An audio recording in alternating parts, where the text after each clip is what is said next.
సచ్చిదానందరూపాయ బిందునాదాంతరాత్మనే ఆదిమధ్యాంతశూన్యాయ గురూణాం గురవే నమః.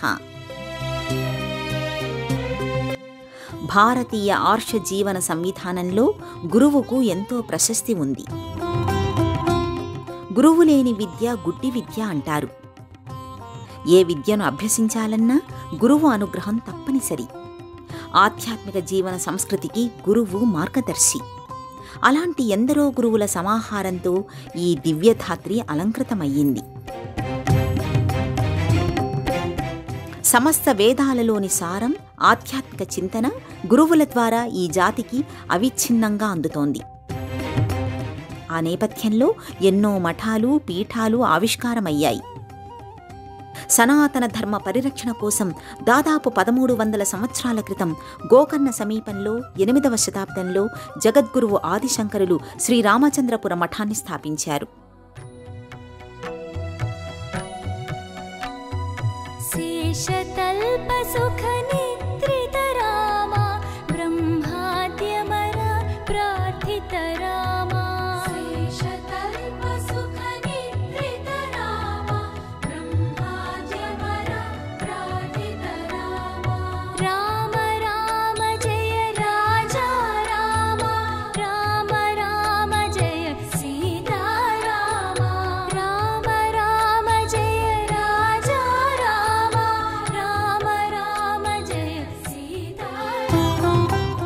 ఆదిశంకరుల కాలంలో ఈ మఠం ఆధ్యాత్మిక భౌగోళిక పరిధిని గోవాలోని మాండవీ నది నుండి కేరళలో చంద్రగిరి నది వరకు విస్తరించారు. ఎన్నో రాజ్యాలకు ఆధ్యాత్మికంగా, ధార్మికంగా మార్గనిర్దేశనం చేసిన ఘన చరిత్ర శ్రీరామచంద్రపుర మఠానికి ఉంది. ముఖ్యంగా వేద విద్యకు, గోవుల పరిరక్షణకు, గోసేవకు ఈ మఠం దేశవ్యాప్తంగా పేరెన్నికగన్నది. అత్ర తిష్టయాతి గోకర్ణే మునిసేవితే. ఆదిశంకరుల ప్రధాన శిష్యులైన సురేశ్వరాచార్యులు ఇక్కడ సన్యాస దీక్ష స్వీకరించారు. గోకర్ణ సమీపంలోని అశోకేలో ఈ మఠం విరాజిల్లుతోంది. అశోకే నామకే స్థానే శంకరాచార్య సునిర్మితే మాఠే గోకర్ణ నికతే మల్లికార్జున సేవితే అని ఈ మఠం గురించిన ప్రస్తావన ఆత్మవిద్యాఖ్యాయికలో ప్రస్తావితమయ్యింది. నిర్మలమైన ప్రకృతి సౌందర్య నేపథ్యంగా సహజ వనరుల శోభతో శ్రీరామచంద్రపుర మఠం వర్ధిల్లుతోంది. లింగనమక్కి డ్యాం జలసిరులతో పరివేష్టితమై ఉన్న ఈ మఠం శరావతి నదికి అతి సమీపంలో ఉంటుంది.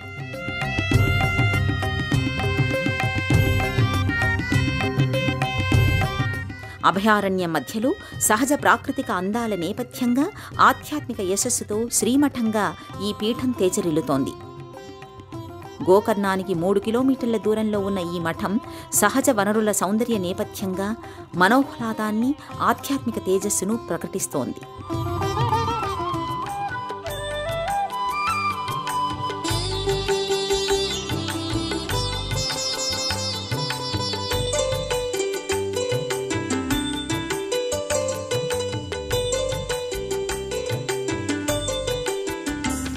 విశ్వేశ్వరాయ నరకాంతకతారణాయ కర్ణామృతాయ శశిశేఖరధారణాయ కర్పూరకాంతిధవళాయ జటాధరాయ దారిద్ర్యదుఃఖదహనాయ నమః శివాయ దారిద్ర్యదుఃఖదహనాయ నమః శివాయ గౌరీప్రియాయ రజనీశకళాధరాయ.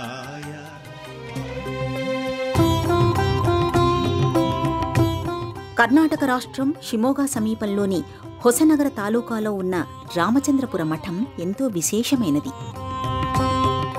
ఉత్తర కన్నడ, దక్షిణ కన్నడ, ఉడిపి, షిమోగా జిల్లాలు, కేరళలోని కాసరనోడ్ జిల్లాలోని హవ్యక వైదిక సంప్రదాయ కుటుంబాలు రామచంద్రపుర మఠ సంప్రదాయాల్ని అనుసరిస్తుంటాయి.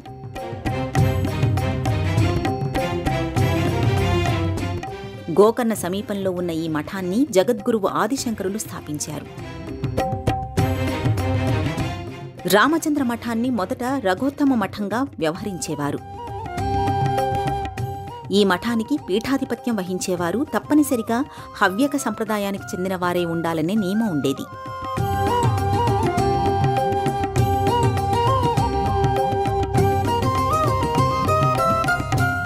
అలాగే పీఠాధిపతుల సన్యాసాశ్రమ నామధేయంలో చివర భారతి అనే పేరు ఉంటుంది. ప్రస్తుతం రామచంద్రపుర మఠానికి 36వ పీఠాధిపతిగా శ్రీ రాఘవేశ్వర భారతి వ్యవహరిస్తున్నారు.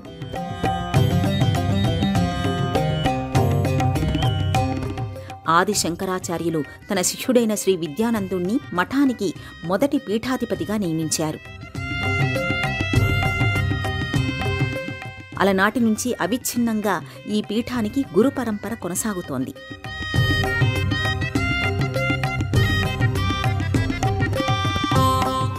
శతశృంగి కొండలు, శరావతి నది, పచ్చని కనుమలు, మంత్రముగ్ధుల్ని చేసే ప్రకృతి వనరులు, వన్యజీవుల ఆవాసాలతో ఈ లోగిలి ఎంతో హృద్యంగా ఉంటుంది.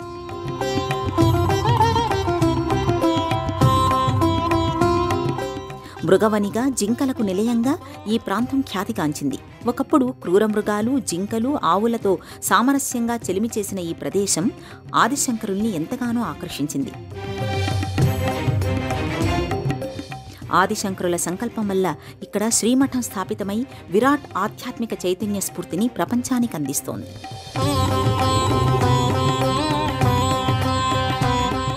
శ్రీమఠం రామచంద్రపుర మఠం ఉత్తరాధికారిగా 1994 సంవత్సరంలో రాఘవేశ్వర భారతి సన్యాసాశ్రమ నామాన్ని స్వీకరించారు.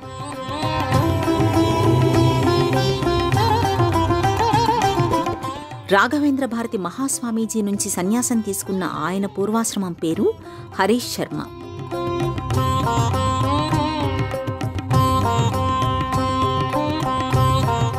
కర్ణాటకలోని సాగర్లోని చదురవల్లి గ్రామంలో ఆయన జన్మించారు. గోకర్ణంలో ప్రాథమిక విద్యను, మైసూర్లో వేదాంత, యోగా, జ్యోతిష శాస్త్రం, సంస్కృతాల్ని అభ్యసించారు.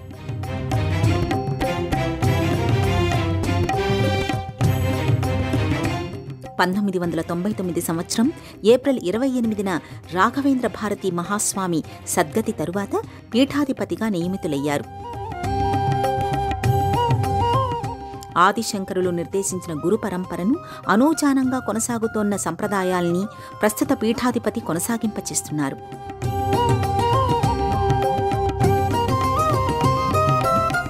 ముఖ్యంగా శ్రీమద్ రామాయణ సంబంధిత ప్రవచనాల్ని స్వామీజీ నిర్వహిస్తున్నారు.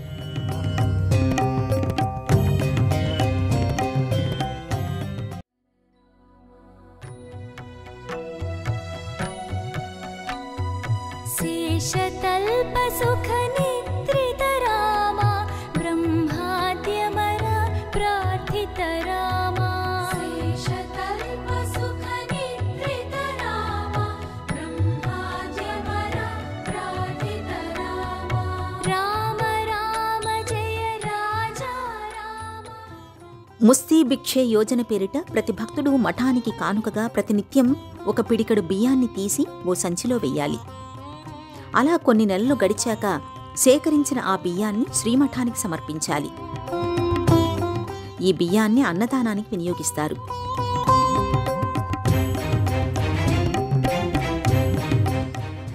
శ్రీమఠం ఆధ్వర్యంలో ఎన్నో సామాజిక ప్రయోజన కార్యక్రమాలను నిర్వహిస్తున్నారు. నేత్రవైద్య శిబిరాలు, అన్నదాన కార్యక్రమాలు, చలివేంద్రాలు, వృత్తి విద్యా నైపుణ్య కార్యక్రమాలను ఈ మఠం ఏర్పాటు చేస్తుంది.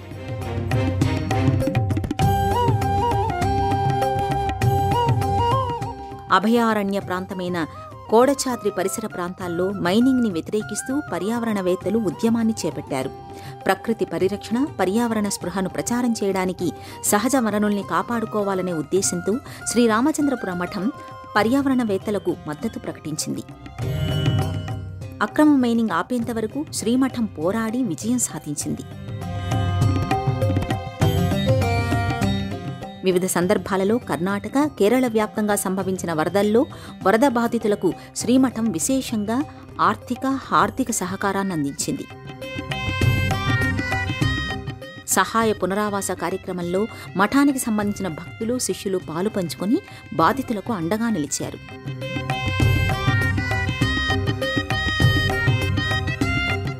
రామచంద్రపుర మఠం పలు సమాజ ఉపయోగకరమైన కార్యక్రమాలను నిర్వహిస్తోంది. 2018 సంవత్సరం మే 27న గౌస్వర్గ దేశీయ ఆవుల పరిరక్షణను ఉద్యమ స్ఫూర్తితో కొనసాగిస్తోంది. ఈ గోశాలలో 15 రకాల ఆవుల జాతులు ఉండడం విశేషం. ఆవులు దాదాపు 3 ఎకరాల పచ్చిక బయళ్లలో స్వేచ్ఛగా సంచరిస్తాయి. ఈ ఆవుల కోసం సమీప ప్రాంతాలలో 45 ఎకరాల్లో పచ్చగడ్డిని పెంచుతున్నారు. ఆవులన్నీ విశాలమైన నిర్మలమైన ఆవరణలో స్వేచ్ఛగా సంచరించడం వల్ల ఈ ఆవుల నుంచి లభించే పాలతో మరిన్ని పోషకాలు లభిస్తాయని చెబుతారు.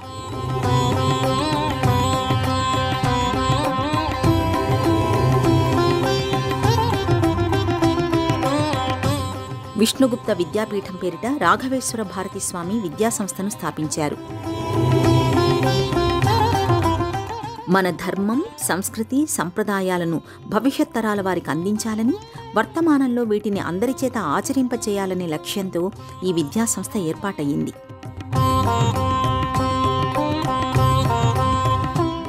భారతీయ సంప్రదాయ కళలు, భాషలు, సనాతన ధర్మ సూత్రాలు, వేద విద్యను ఈ విద్యాపీఠంలో విద్యార్థులు అభ్యసిస్తారు.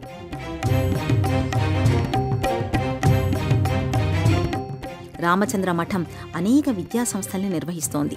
బెంగళూరులో శ్రీ భారతి విద్యాలయ, మంగళూరులో శ్రీ భారతి సమూహ విద్యాసంస్థ, ఉత్తర కన్నడ జిల్లా కెక్కూరులో శ్రీ విద్యారణ్య సంస్కృత పాఠశాల, సూరకట్టిలో శ్రీ రాఘవేంద్ర భారతి సవేద సంస్కృత మహావిద్యాలయ, చదరవల్లిలో శ్రీ భారతి విద్యానికేతన్, గోకర్ణలో సార్వభౌమ గురుకులం, మురూర్లో శ్రీ విద్యానికేతన్, రామచంద్రపుర మఠంలో శ్రీ భారతి గురుకులం, బంట్వాల్ తాలూకా నాలాలో శ్రీ భారతి విద్యానికేతన్ హైస్కూల్, గోకర్ణలో శ్రీ రాఘవేంద్ర భారతి వైదిక్ విద్యాలయ, ఇలా ఎన్నో విద్యాసంస్థల్ని నిర్వహిస్తూ వేద విద్యకు, సనాతన ధర్మ పరిరక్షణకు రామచంద్రపుర మఠం పెద్దపీట వేస్తోంది.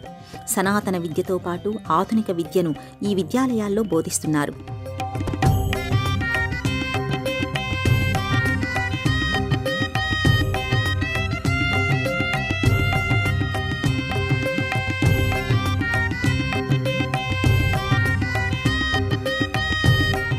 విష్ణుగుప్త విశ్వపీఠం స్థాపన వెనుక ఉన్న ప్రధాన ప్రేరణ తక్షశిల విశ్వవిద్యాలయం. అందుకే తక్షశిల గురువైన చాణక్యుడి పేరిట విష్ణుగుప్త విశ్వపీఠంగా దీనికి పేరు నిర్ణయించారు. 2001 సంవత్సరం ఏప్రిల్ 28న విశ్వగో సమ్మేళనం పేరిట రామచంద్రపుర మఠంలో మహాసదస్సు నిర్వహించారు. 11 దేశాల నుంచి 20 లక్షల మంది గోమాత భక్తులు ఈ సమ్మేళనంలో పాల్గొన్నారు. గోవధను పూర్తిగా నిషేధించాలని కోరుతూ 8 కోట్ల మంది ప్రజల సంతకాలు సేకరించి కేంద్ర ప్రభుత్వానికి సమర్పించారు. 1857 సంవత్సరం నాటి ప్రథమ స్వాతంత్ర సంగ్రామంలో పోరాడిన వీరుడు మంగళపాండే పేరుతో మంగళ్ గోయాత్రను చేపట్టారు. దేశవాళీ ఆవుజాతుల్ని పరిరక్షించాల్సిన అవసరం గురించి ప్రజల్లో చైతన్యం కలిగించడానికి ఈ యాత్రను దక్షిణ భారతదేశంలోని కేరళ నుండి మహారాష్ట్ర వరకు చేపట్టారు. మహానంది గోపాలక పేరిట 32 జాతుల దేశీయ ఆవుల్ని గిరినగర్లో పెంచి పోషిస్తున్నారు. ప్లాస్టిక్ పదార్థాల నుంచి ఆవుల్ని రక్షించడానికి అమృత పథ, ప్లాస్టిక్ పదార్థాలు తిని అనారోగ్యం పాలైన ఆవుల్ని రక్షించడానికి అమృత గర్భ, వధశాలకు వెళ్లిన ఆవుల్ని కొనుగోలు చేసి రక్షించడానికి గో సంజీవని అనే కార్యక్రమాలను ఈ మఠం నిర్వహిస్తోంది.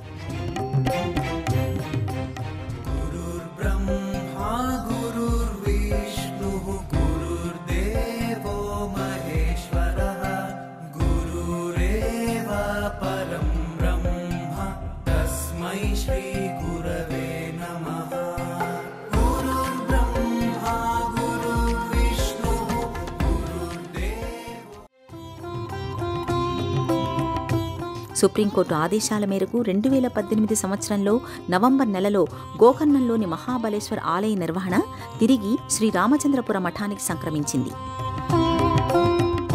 ఎన్నో సంవత్సరాలుగా ఈ ఆలయం శ్రీమఠం ఆధీనంలోనే ఉండేది. కానీ కొన్ని కారణాల రీత్యా ఆలయ నిర్వహణ దేవాదాయ ధర్మదాయ శాఖ ఆధ్వర్యంలోకి వెళ్ళింది. అనేక సంవత్సరాల విచారణ, సాధికారికమైన రుజువులు, సాక్ష్యాల వల్ల మళ్లీ గోకర్ణ ఆలయం శ్రీమఠానికి స్వాధీనం చేశారు. దేశంలోనే సుప్రసిద్ధమైన శైవక్షేత్రం గోకర్ణం. త్రేతాయుగం నాటి ఈ ఆలయం దివ్యక్షేత్రంగా వర్ధిల్లుతోంది. పరమేశ్వరుడి ఆత్మలింగమే గోకర్ణంలో పూజలందుకుంటోంది.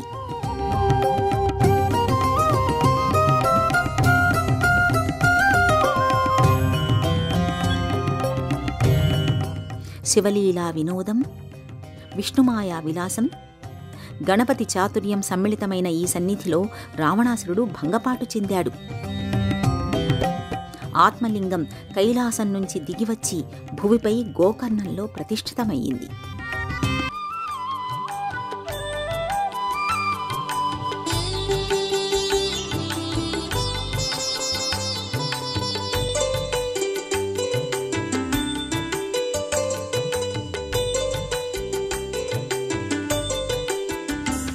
విశ్వేశ్వరాయ నరకాంతకతారణాయ కర్ణామృతాయ శశిశేఖరధారణాయ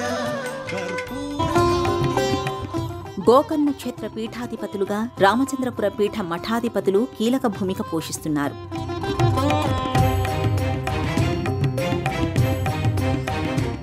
జగద్గురు ఆదిశంకరాచార్యులు భారతదేశ పశ్చిమ తీరంలో ఉన్న గోకర్ణ క్షేత్రానికి చేరుకున్నారు. మహాబలేశ్వరుణ్ణి ఆరాధించారు. గోకర్ణాన్ని దర్శించిన తరువాత శివాదేశం వల్ల అక్కడకు సమీపంలోనే హైందవ ధర్మ పరిరక్షణ కోసం మఠాన్ని స్థాపించారు. ఆ మఠమే రామచంద్రపుర మఠంగా వర్ధిల్లుతోంది.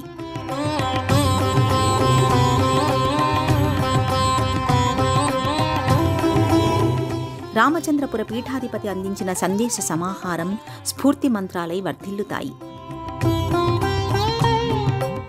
సాధారణ మానవులు బాహ్య శత్రువుల్ని జయించడం గురించి మాత్రమే ఆలోచిస్తారు. అంతర్గత శత్రువుల్ని జయించడం గురించి ఆలోచించరు. మనలో నివసించే శత్రువును శత్రువుగా పరిగణించనంత వరకు మనలో మార్పు రాదు. యుద్ధాలనేవి క్షేత్రాలలో కాదు, వ్యక్తుల మనసుల్లో ముందు ప్రారంభమవుతాయి. కాబట్టి శాంతి కుసుమాలనేవి మనోవనంలో విరబూయాలి అని స్వామీజీ పిలుపునిచ్చారు. మనుషులు మనుషులుగా జీవించనంత వరకు మానవత్వం పరిఢవిల్లదు. మానవత్వమే వ్యక్తుల అభిమతం కావాలి. వ్యక్తుల మధ్య వైరుధ్య భావాలు సమాజంలో విభజన రేఖలకు కారకమవుతాయి. ప్రేమ, శాంతి, దయ, కరుణ, త్యాగం వంటి ఉదాత్త భావాలకు అనుగుణంగా వ్యక్తుల్ని ఎవరికి వారు సంస్కరించుకోవాలి. అప్పుడే ఉత్తమ సమాజం ఆకృతి దాలుస్తుందని రాఘవేశ్వర స్వామి భారతి వెల్లడించారు.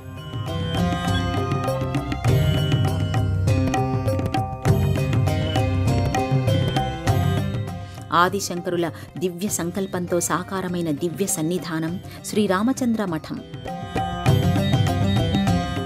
ఎన్నో ఆలయాల సముదాయంతో, కట్టడాలతో, అన్నదాన సత్రాలతో, విద్యాలయాలతో, అధ్యయన కేంద్రాలతో ఈ ప్రాంగణం వర్ధిల్లుతోంది.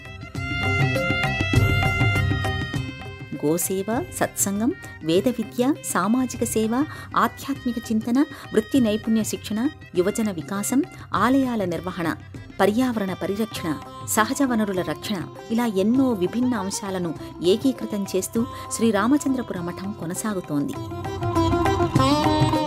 సనాతన ధర్మ పరిరక్షణే ప్రధాన ఆలంబనగా, విశాల భావజాలమే విస్తృత ప్రాతిపదికగా రామచంద్రపుర మఠం ఆధ్యాత్మిక ప్రస్థానంలో తనదైన శైలిలో ముందడుగు వేస్తోంది.